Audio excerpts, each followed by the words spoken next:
Welcome to Open the Book, and today's story is full of drama and decisions. It's very tricky. So join in with us and we have some actions for you to do just as usual. When you hear the word wisdom, I want you to think about looking wise, grasp that chin. When you hear the word baby, let's rock the baby. When you hear the word clap, nice round of applause. And when you hear the word cheered, cheer with your arms in the air, woohoo, because we're going to need to cheer. Right, so are we ready? Let's open the book as we read about the wise king. When David died, his son Solomon became Israel's new king. And what do you think the very first thing he did? Pass some new law? No. Send his army to fight some new enemy? Not likely. Order himself a fancy new crown? Never. No. The first thing he did was to kneel down before God and pray.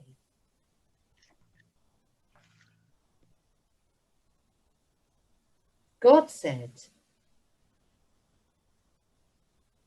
"Now, what would you like me to give you?" Solomon could have prayed for anything at all. But what do you think he asked for? Did he ask for a long life? No. Victory in battle? Not likely. Loads of money? Never. No. The only thing he asked for was wisdom. It's going to be hard ruling all over these people. And I want to do the best job that I can. So help me, God. Give me wisdom to make the right choices and do the right things. Well, God was so pleased with Solomon's choice that he promised to give him wisdom. And all the other things as well. A long life, victory, and loads of money. It wasn't long, though, before Solomon's wisdom was put to the test. 2 women came to see him one day. One of them was holding a baby, and the other one was very unhappy. That woman stole my baby. She cried. Her baby died. So while I was sleeping, she came and took mine. That's a lie, shouted the woman with the baby, and she held the child even more tightly. Solomon looked at the women. Solomon looked at the baby. And what do you think he did? Give the baby to the first woman? No. Give the baby to the second woman? Not likely. Keep it for himself? Never. No. He called one of his soldiers and told him to raise his sword above the child. Now, Cut the baby in half. Solomon ordered. And each of the women can have a piece. The soldier was shocked. He looked at the king. He looked at the baby. But before he could use his sword, The woman who claimed her child had been stolen cried. Stop! Let her have the child. He's my baby, but I'd rather see him raised by another than have him cut in two. Oh no, Said the second woman. the king is right. Cut the baby in half. It was exactly what Solomon had hoped for. Now, I see who the real mother is. She would rather give up her child than see it harmed. And he took the baby from one woman and gave it to the other. And what do you think God's people did? They clapped. They cheered. And they thanked God for giving them a king who was both wise and good. Amazing, isn't it? Solomon wanted to be a good king, not a selfish one. So he was right to ask God to help him, wasn't he? He knew it would be a difficult job and he couldn't do it properly without God's help. It's very hard to be wise like Solomon, especially when there are difficult jobs to do. So take a moment to close your eyes and think about the people who need to be wise. The world leaders, the politicians, teachers, parents and carers.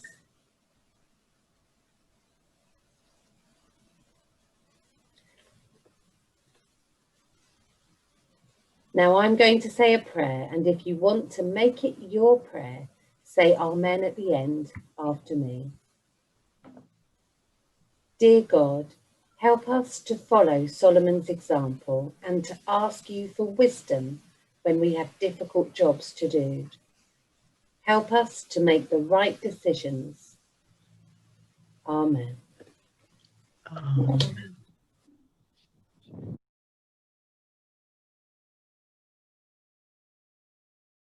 Now, King Solomon knew that making the right choices was so important for him, even more important than having loads of money, more important than being really popular and having lots and lots of friends.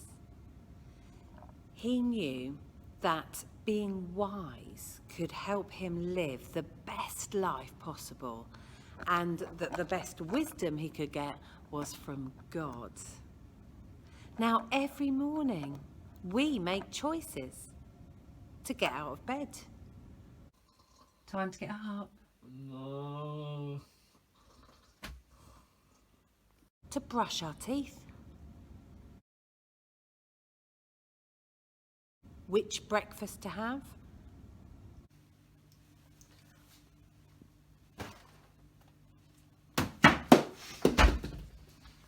To listen to our parents or ignore them. And though these might seem like small choices and easy, they all have consequences to them. I mean, if we don't get out of bed, we don't get to school, we don't have the exciting lessons, we can end up getting into trouble, and our families can end up getting into trouble.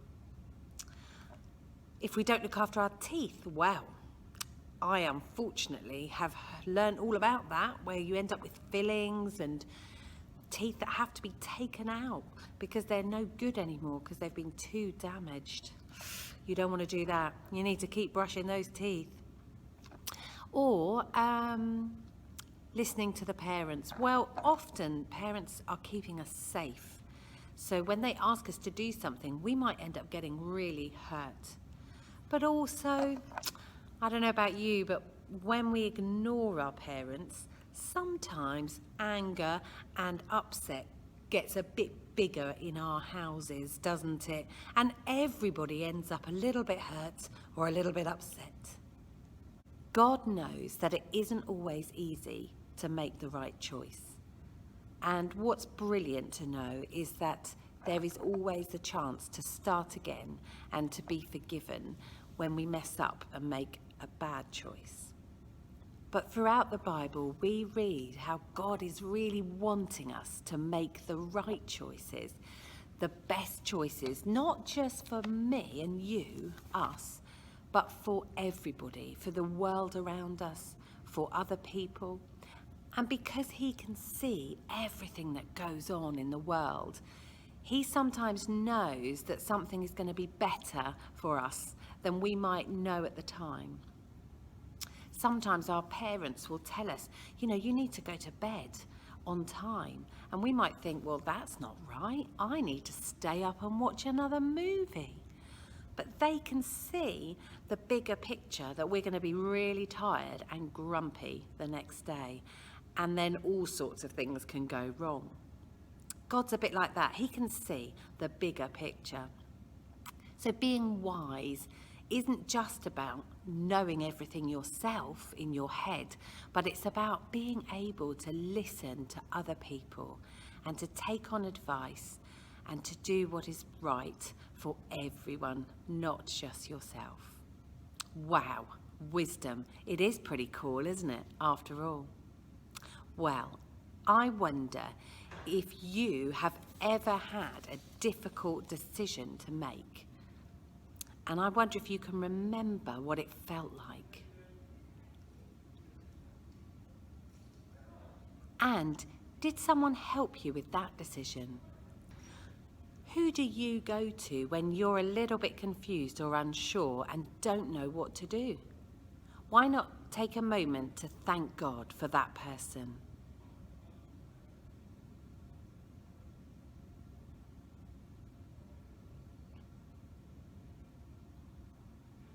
And finally, maybe you have thought about what you want in life, like King Solomon had to. Maybe it's been things like a nice house, lots of money, the latest game, a big party, lots and lots of friends. Now, after this story today, I think God's wisdom would be really cool to have too, don't you? So I'm going to say a prayer, and if you want to make it your own, then say Amen at the end. Dear God, you know about everything and everyone. You know everything that is happening, and you are also full of love and want us to be full of love too. Help us to make great choices and be wise. Help us that when we mess up and make a bad choice, to know you're waiting there to help us make a better choice next time. Thank you for friends, family, teachers, the Bible, and all those things that help us grow up strong and wise. Amen.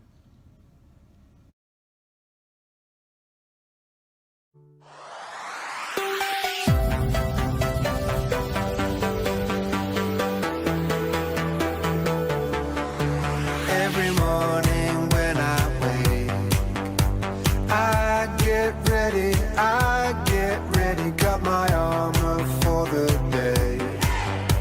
I get ready, this way, I know you're with me every step I take.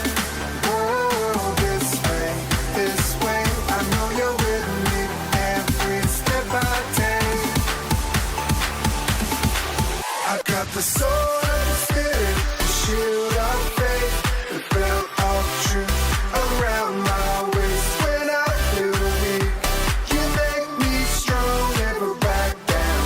I got my God suit on.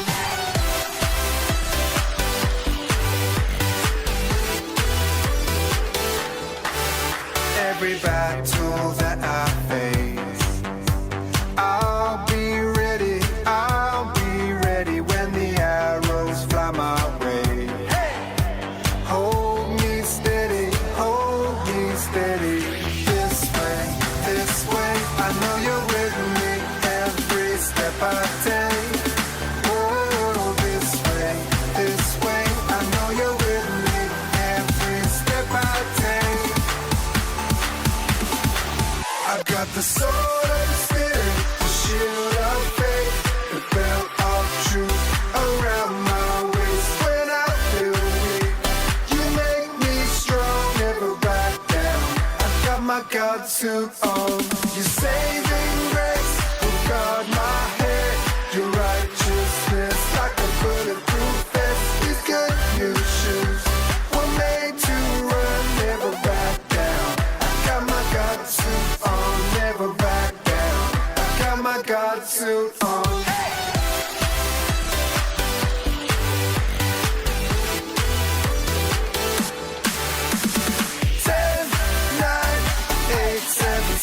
Got my hands in the air and the praise on my lips. 5, 4, 3, 2, 1. Every battle I face, my God has won. 10, 9, 8, 7, 6. Got my hands in the air and the praise on my lips. 5, 4, 3, 2, 1. Never back down. I got my God suit on.